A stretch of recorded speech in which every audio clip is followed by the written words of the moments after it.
Have you ever wondered, why is it that every time we buy a new car, a new house, a new computer, or even a new phone, debt automatically becomes part of the equation? Why do even the richest countries in the world live with trillions of dollars in debt? Why can't individuals, corporations, even entire governments escape this ocean of debt? A system, a cycle, an addiction. Throughout most of human history, debt was associated with shame. That changed in the 1950s. With the rise of consumer credit and the birth of the credit card. In the 1970s and 1980s, money became backed by central bank policy rather than gold, and financialization exploded. Debt became the primary fuel for growth. Today, debt is no longer a shame, it's an unavoidable and even encouraged behavior. As of 2024, global debt has surpassed $315 trillion.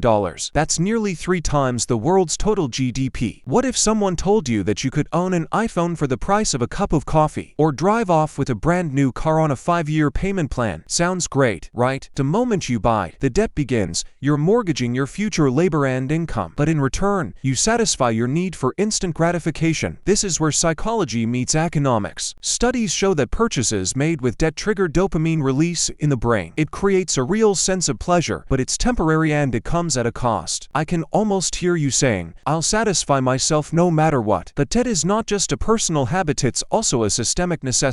Modern economies are built on growth.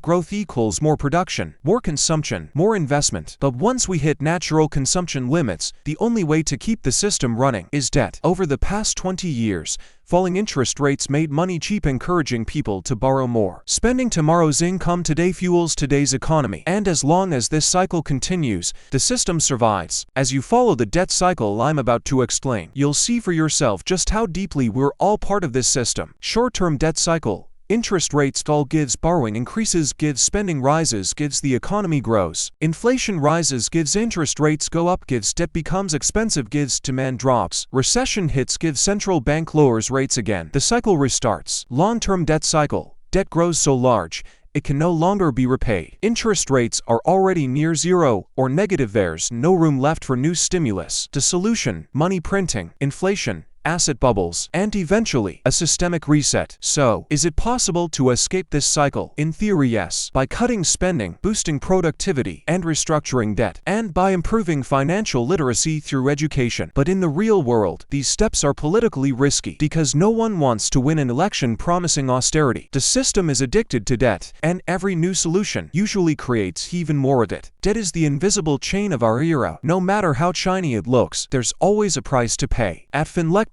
our mission is to make these chains visible. The rest is up to you.